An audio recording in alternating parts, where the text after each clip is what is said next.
hoping something better comes tomorrow, hoping all the verses rhyme, and the very best of choruses to follow all the doubt and sadness. Welcome, this is Michael Volkov, and this is episode 227 of Corruption, Crime, and Compliance. And our episode today is a review of the Russia sanctions and export controls. Hello, everyone. Thanks for joining me today on Corruption, Crime, and Compliance. It's been a really rough 2 weeks watching the horrible situation in the Ukraine. And I don't want to in any way ignore the just tragic circumstance, but in terms of sanctions and export controls, there are a lot of difficult compliance issues that have come up. It's a fast-moving issue, and so I wanted to make sure we address those today. But our heartfelt wishes for health and safety of the Ukrainian people. We wish them the best of luck in a very, very difficult situation. So let's go. Let's talk about sanctions compliance. We've been obviously dealing with a lot of issues here related to that. A lot of clients, a lot of colleagues talking about how to comply with these sort of vast sanctions that have been quickly unleashed by not only the United States, but by the allies and partners. Notice the terminology, allies and partners.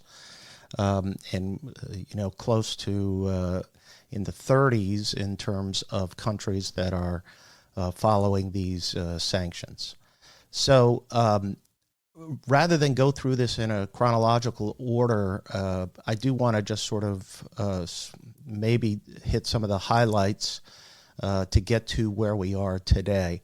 In general, a couple of comments. One, the sanctions exclusion of energy-related transactions is a big, significant loophole. I know that there's political pressure to close that loophole, but remember that when talking about the sanctions, we do have a big sort of exclusion in the OFAC regulations with regard to energy-related type of transactions. And I'll highlight those as we go through some of the more specifics. Second, is there's some interesting export controls that are going to come out of the Department of Commerce, which could have implications for the oil refinery business. And there's only just a mention of this with regard to future regulations that are going to come out. And so if you're in the oil and gas industry, watch those because it could affect software, could affect equipment. And I'll talk about that. Third, we finally got to the SWIFT exclusion of various banks. That turned out to be announced last week, and that's a pretty significant move. However, they did not include Gazprom Bank or Sberbank, which are probably the two most significant banks in Russia. Nonetheless, the banks that were included, which we'll talk about, are pretty significant in terms of the SWIFT system. So we'll get to that in a little bit. So let's go back in time a little bit. And before the sweeping sanctions were set up and announced, there were a series of sort of incremental steps that occurred. And I would start with February 22nd, and that was sort of the second set of sanctions after the initial sanctions, which were in response to sort of the annexation or the recognition of the eastern regions of Donbass and Donetsk, and Luhansk regions of Ukraine. That was sort of the first start of this, but it was clear that the government had set this up in stages and hoping to ratchet up the pressure. But the second set, which came out, and the reason I want to start with those is because that was the first announcement where we were blocking the United States in conjunction with the allies, was blocking VEB Bank, Veneshicom Bank, Promiscuous PSB Bank, including 42 subsidiaries, but also Russia's sovereign debt, and started to name oligarchs, additional oligarchs to the list of prohibited persons that were closely associated with President Putin. Now, VEB Bank and PSB Bank are state-owned institutions that play important roles in Russia's financial system. And naming these two was the start of going after some of the larger banking industries. But note that they also included all 42 subsidiaries, and any entities that are 50% or more owned by any of those subsidiaries would be included as well. There also were wind-down periods that were included with that. And then there were 5 vessels that were owned by PSB, the bank, which were designated. And we got into sovereign debt. And sovereign debt will become bigger when we get to also going after foreign reserves. The additional oligarch designations included Alexander Bortnikov's son, Denis Bortnikov, director of the Federal Security Service, or the KGB. Then Peter Fradkov, the chairman and CEO of PSB. Vladimir Kiriyenko, the son of Sergei Kiriyenko, who is the first deputy chief of staff to President Putin. So that was kind of the first step, and I want to set that up because of the sovereign debt. But the broad sanctions that came out subsequently and in response to the invasion and the sort of massive invasion that occurred included OFAC and the Department of Commerce's Bureau of Industry and Security, and a broad set of sanctions and export controls. So OFAC added 75 entities and 15 individuals from Russia and Belarus to the SDN list. This included, again, all of the allies and partners who worked in pretty much lockstep here in terms of this. The financial sanctions targeted Sberbank and VTB Bank and their subsidiaries for specific sanctions. They also, OFAC imposed, which is really interesting, a correspondent banking and payable through sanctions against Sberbank and its 25 subsidiaries. Notice it's only against Sberbank and its 25 subsidiaries, but Sberbank is the largest bank in Russia. And Sberbank is being blocked from engaging in U.S. dollar transactions. So any bank, any United States person bank or U.S. bank is not able to set up correspondent banking transactions where they deal directly with Sberbank, and they'll be blocked from engaging in United States dollar transactions.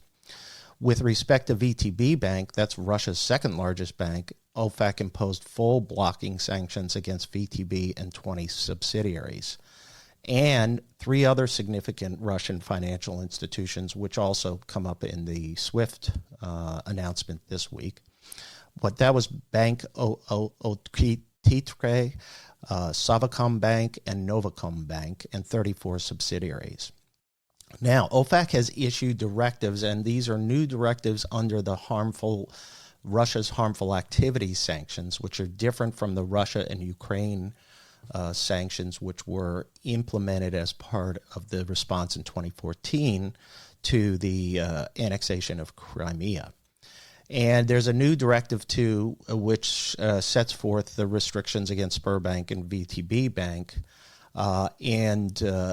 U.S. financial institutions are prohibited from opening or maintaining a correspondent account or payable through account on behalf of any foreign financial institution subject to the prohibitions of this directive. And that includes, obviously, Sberbank and its subsidiaries are designated entities.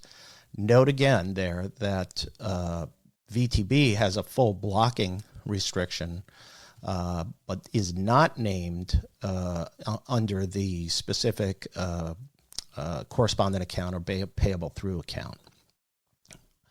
OFAC also issued new debt and equity restrictions on 13 Russian entities. So now we get into the definition of new debt, new equity, which was developed in the Ukraine sanctions in 2014. And this restricts new debt transactions greater than 14 days and new equity issued by 13 Russian state-owned enterprises: Sberbank, Alfa Bank, Credit Bank of Moscow, Gazprom Bank, Russian Agriculture Bank, Gazprom, Gazprom Neft, Transneft, Rostocom telephone company, Roshydro, Alrosa, Sovacom Float, and Russian Railways. OFAC's Directive 3 set forth the specific debt and equity restrictions, and U.S. persons are prohibited from engaging in transactions with the above-listed entities where new debt is longer than 14 days maturity and new equity issued after March 26, 2022.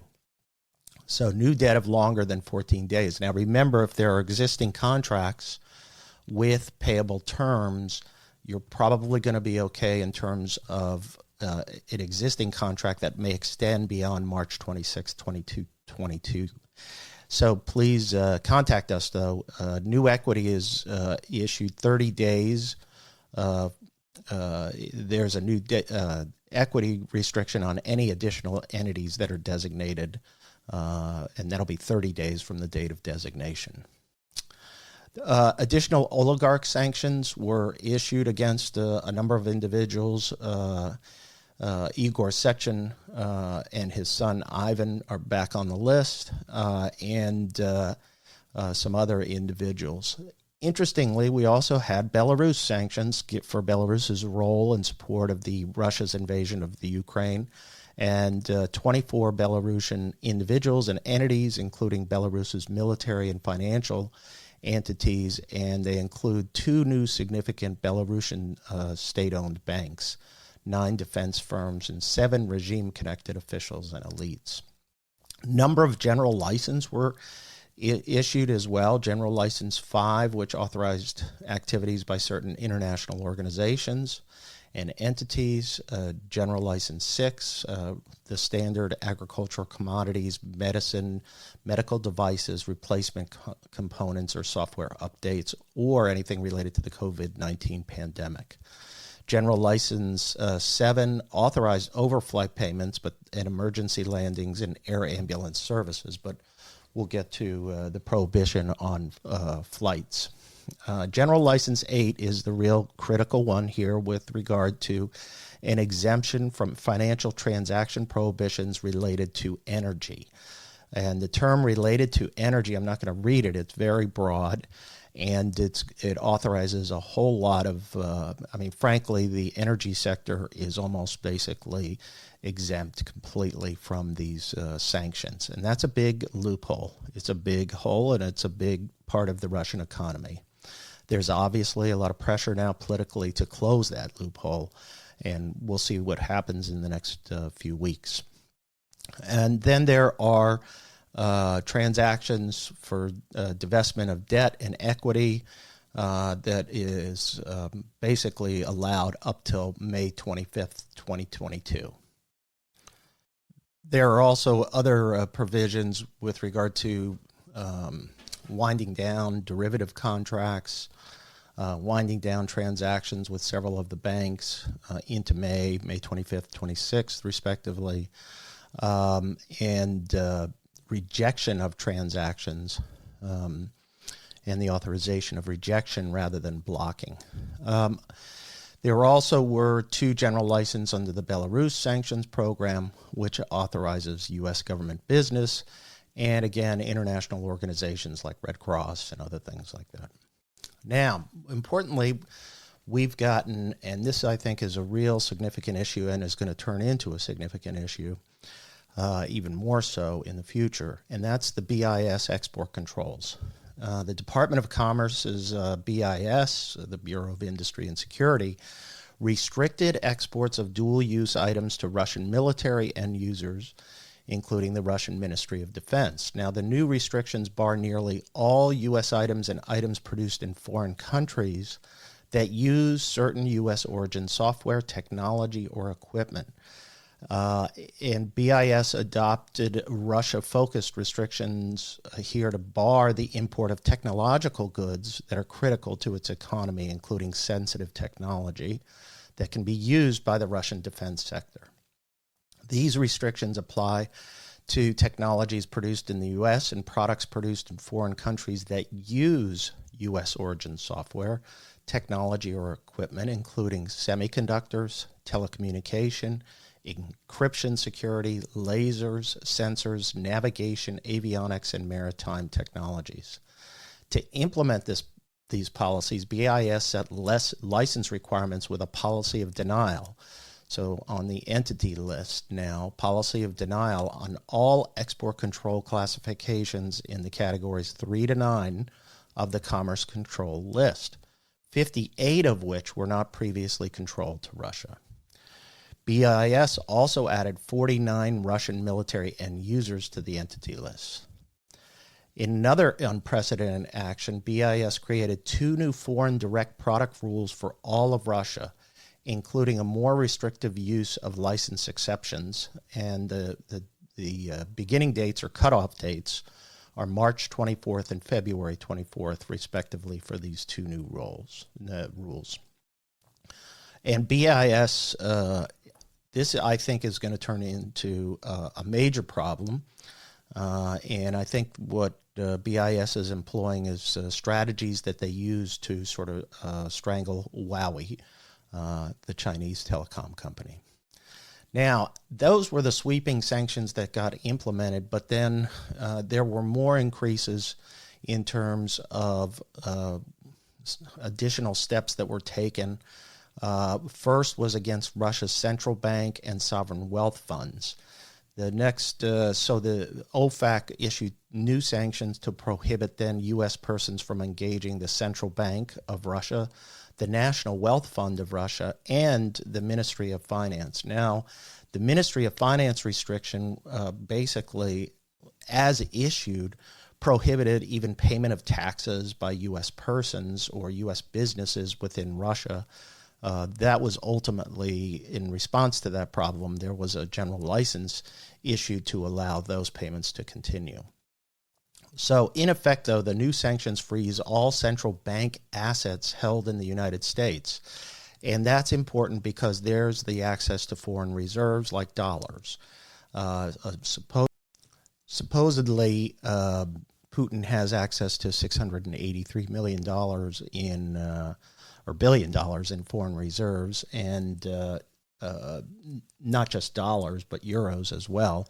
But this would freeze his assets or the ability of Russia to get access to these assets.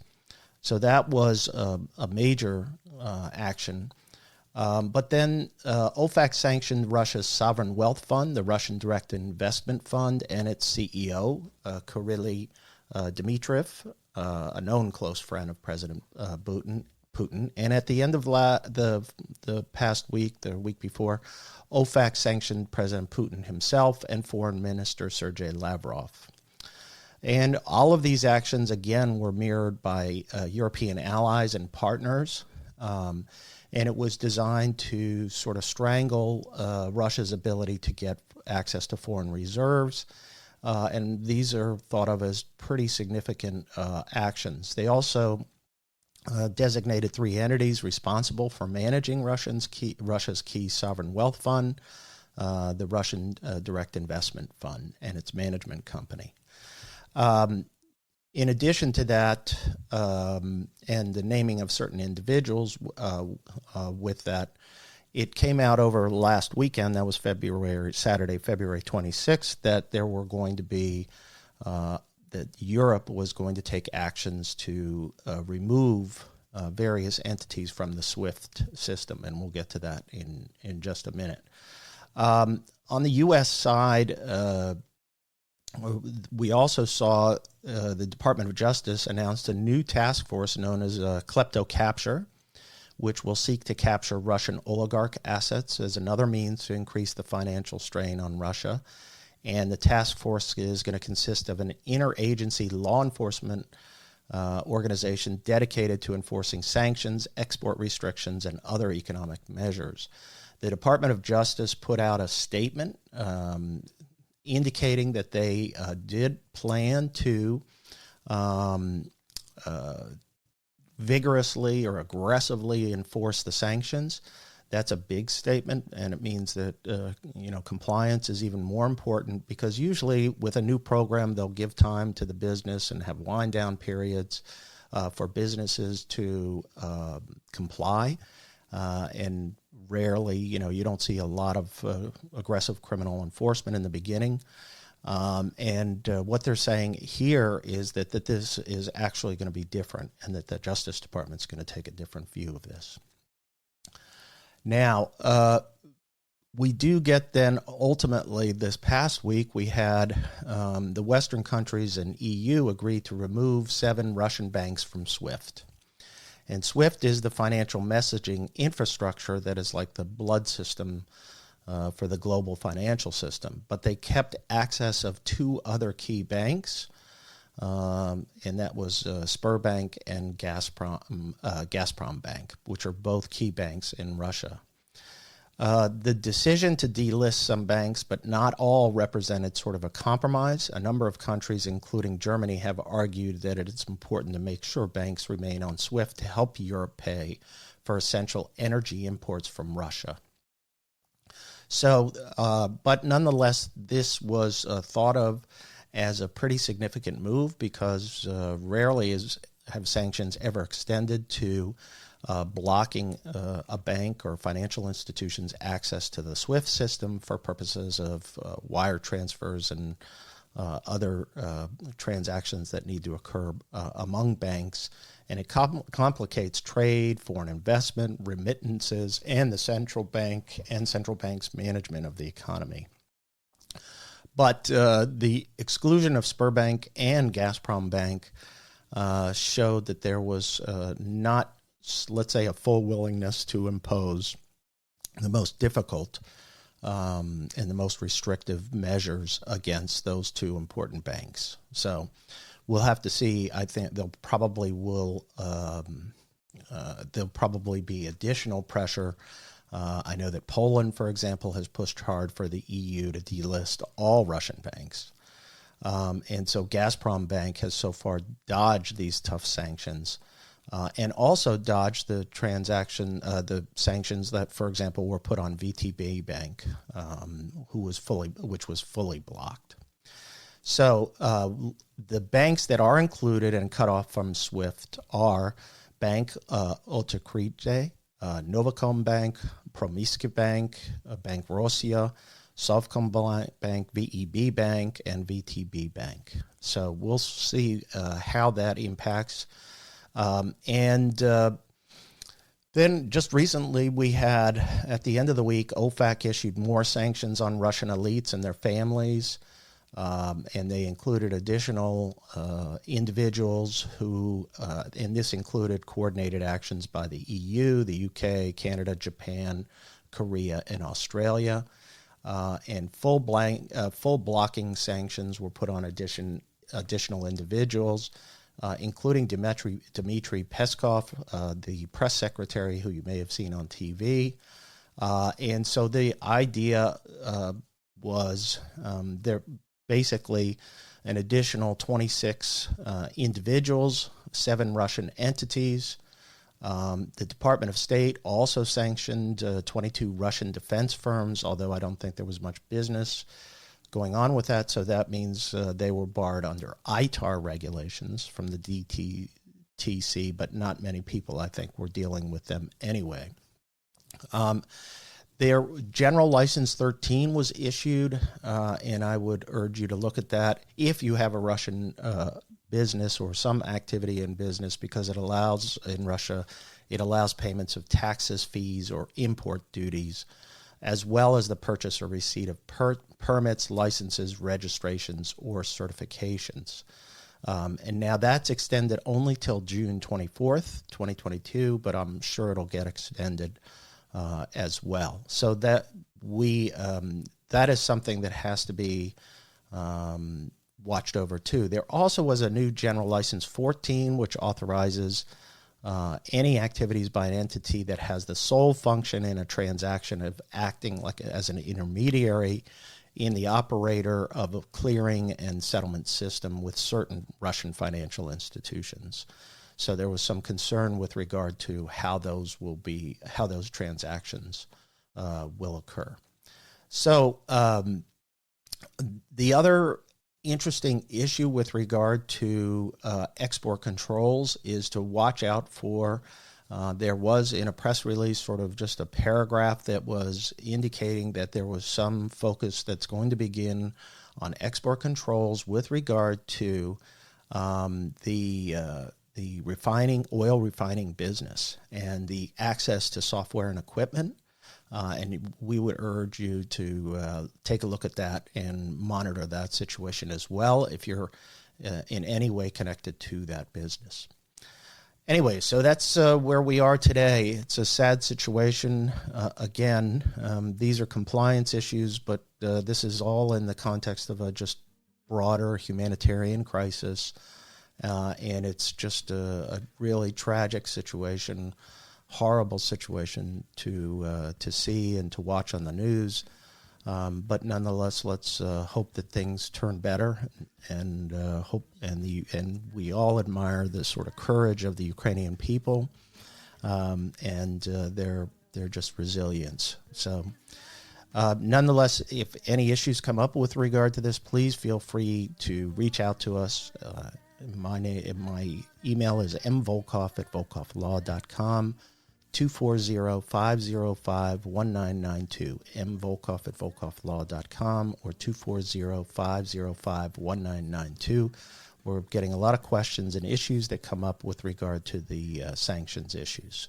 And I think it's going to get more complicated before it ever sort of simplifies. So we're here to support you. Anything that you need, please get in contact with us.